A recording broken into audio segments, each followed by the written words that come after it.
Hello दोस्तों, मैं हूँ नीति सुभाष और आज जो कहानी मैं आपके लिए लेकर आई हूँ उसका शीर्षक है प्रेम की होली, जो लिखी है मुंशी प्रेमचंद जी ने। गंगी का 17वां साल था, पर वह 3 साल से विधवा थी और जानती थी कि मैं विधवा हूँ। मेरे लिए संसार के सुखों के द्वार बंद हैं। फिर वह क्यों रोए और कल्पे? मेले से सभी तो मिठाई के दोने और फूलों के हार लेकर नहीं लौटते। कितनों का ही तो मेलों की सजी दुकानें और उन पे खड़े नर नारी देखकर ही मनोरंजन हो जाता है। गंगी खाती पीती थी, हंसती बोलती थी। किसी ने उसे मुंह लटकाए अपने भाग्य को रोते नहीं देखा। घड़ी रात को उठकर गोबर निकालकर गाय बैलों को सानी देना, फिर उपले पाथना उसका नित्य का नियम था। तब वह अपने भैया को गाय दुहाने के लिए जगाती थी, फिर कुएं से पानी लाती, चौके का धंधा शुरू हो जाता।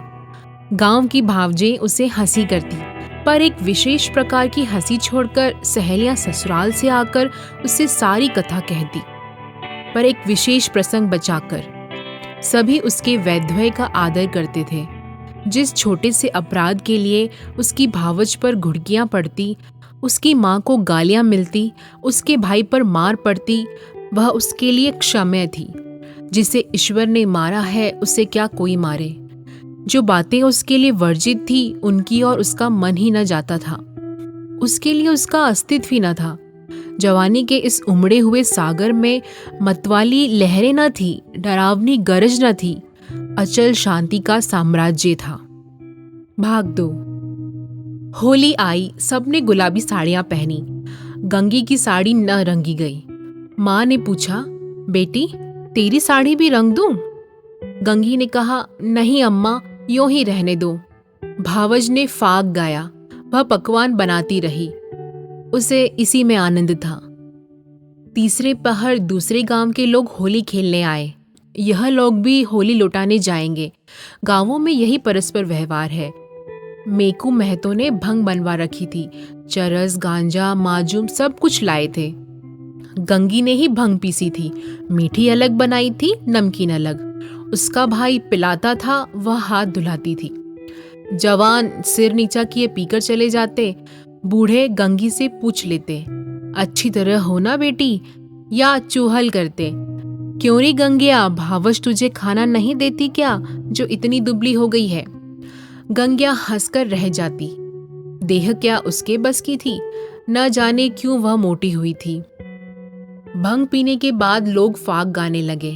गंगिया अपनी चौखट पर खड़ी सुन रही थी। एक जवान ठाकुर गा रहा था। कितना अच्छा स्वर था, कैसा मीठा। गंगिया को बड़ा आनंद आ रहा था। माँ ने कई बार पुकारा, सुन जा। वह न गई। एक बार गई भी तो जल्दी लौट आई। उसका ध्यान उसी गाने पर था। न जाने क्या बात उसे खींचे लेती थी, बांधे लेती थी। जवान ठाकुर भी बार बार गंगिया की ओर देखता और मस्त हो होकर गाता।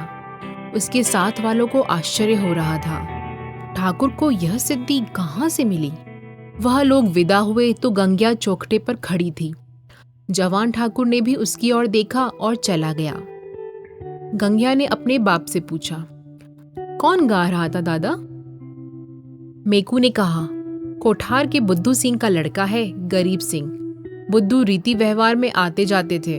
उनके मरने के बाद अब वही लड़का आने जाने लगा। गंगी, यहाँ तो पहले पहलाया है। हाँ, और तो कभी नहीं देखा। मिजाज बिल्कुल बाप का सा है और वैसी ही मीठी बोली है। घमंड तो छू नहीं गया। बुद्धू के बखार में अनाज रखने की जगह न थी, पर चमार को देखते तो पहले हाथ उठाते। वही इसका स्वभाव है। गोरू आ रहे थे। गंगी पगिया लेने भीतर चली गई। वही स्वर उसके कानों में गूंज रहा था। कई महीने गुजर गए। एक दिन गंगी गोबर पाथ रही थी। सहसा उसने देखा वही ठाकुर सिर झुकाए द्वार पर से चला जा रहा है। वह गोबर छोड़कर उठ खड़ी हुई। घर में कोई मर्द ना था, सब बाहर चले गए थे। वह कहना चाहती थी, ठाकुर बैठो, पानी पीते जाओ, पर उसके मुंह से बात ना निकली। उसकी छाती कितनी जोर से धड़क रही थी। उसे एक विचित्र घबराहट होने लगी कि क्या करे, कैसे उसे रोक ले। गरीब सिंह ने एक बार उसकी ओर ताका और फिर आंखें नीची कर ली। उस दृष्टि में क्या बात थी कि गंगी के रोए खड़े हो गए। वह दौड़ी घर में गई और माँ से बोली, अम्मा वह ठाकुर जा रहे हैं, गरीब सिंह। माँ ने कहा, किसी काम से आए होंगे। गंगी बाहर गई तो ठाकुर चला गया था। वह फिर गोबर पाथने लगी, पर उपले टूट टूट जाते थे। आप ही आप हाथ बंद हो जाते, मगर फिर चौंक कर पाथने लगती, जैसे कहीं दूर से उसके कानों में आवाज आ रही हो। वही दृष्टि आंखों के सामने थी। उसमें क्या जादू था, क्या मोहिनी थी। उसने अपनी मुख भाषा में कुछ कहा। गंगी ने भी कुछ सुना। क्या कहा यह वह नहीं जानती, पर वह दृष्टि उसकी आंखों में बसी हुई थी। रात को लेटी तब भी वही दृष्टि सामने थी। स्वप्न में भी वही दृष्टि दिखाई दी। फिर कई महीने गुजर गए। एक दिन संध्या समय मेकू द्वार पर बैठे सन कात रहे थे और गंगी बैलों को सानी चला रही थी कि सहसा चिल्ला उठी, दादा दादा, ठाकुर।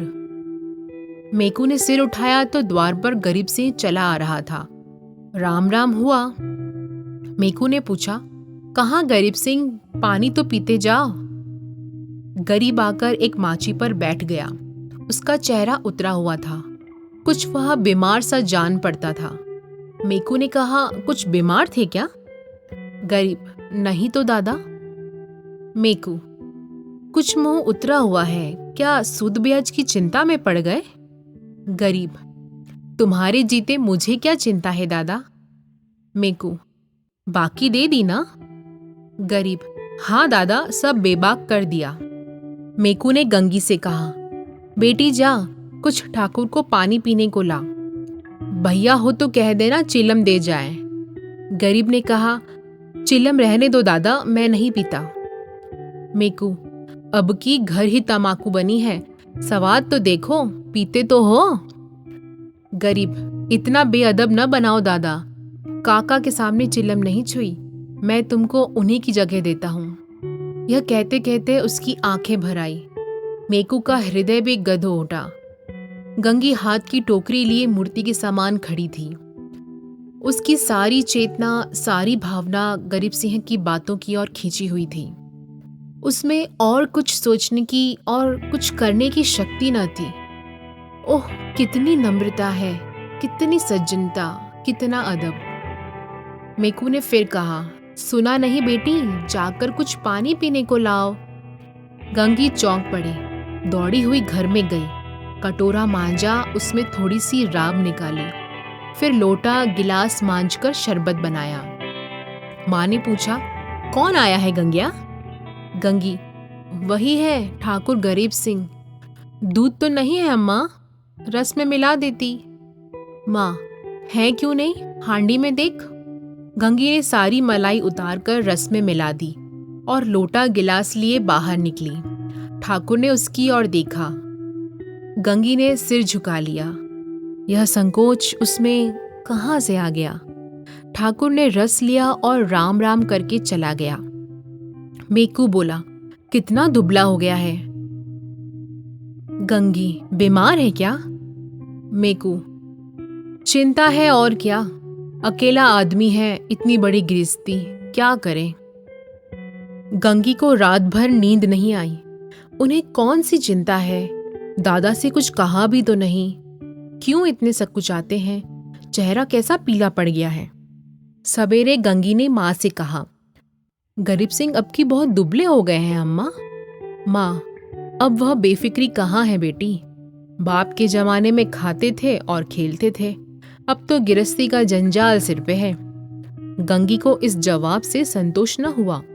बाहर जाकर मेकू से बोली, दादा, तुमने गरीब सिंह को समझा नहीं दिया कि क्यों इतनी चिंता करते हो। मेकू ने आंखें फाड़ कर देखा और कहा, जा अपना काम कर। गंगी पर मानो वज्रपात हो गया। वह कठोर उत्तर और दादा के मुंह से। हाय, दादा को भी उनका ध्यान नहीं, कोई उसका मित्र नहीं, उन्हें कौन समझाए। अब की वह आएंगे तो मैं खुद उन्हें समझाऊंगी। गंगी रोज सोचती वह आते होंगे, पर ठाकुर न आए। फिर होली आई। फिर गांव में फाग होने लगा। रमणियों ने फिर गुलाबी साड़ियां पहनी। फिर रंग घोला गया। मेकू ने भंग, चारस, गांजा मंगवाया। गंगी ने फिर मीठी और नमकीन भंग बनाई। द्वार पर टाट बिछ गया। व्यवहारी लोग आने लगे, मगर कोठार से कोई नहीं आया। शाम हो गई, किसी का पता नहीं। गंगी बेकरार थी, कभी भीतर जाती, कभी बाहर आती। भाई से पूछती, क्या कोठार वाले नहीं आए? भाई कहता, नहीं। दादा से पूछती, भंग तो नहीं बची, कोठार वाले आवेंगे तो क्या पिएंगे? दादा कहते, अब क्या रात को आवेंगे, सामने तो गांव है, आते होते तो दिखाई देते। रात हो गई, पर गंगी की अभी तक आशा लगी हुई थी। वह मंदिर के ऊपर चढ़ गई और कोठार की ओर निगाहें दौड़ाई। कोई न आता था। सहसा उसे उसी सिवानी की ओर आग दहकती हुई दिखाई दी। देखते देखते ज्वाला प्रचंड हो गई। यह क्या, वहां आज होली जल रही है?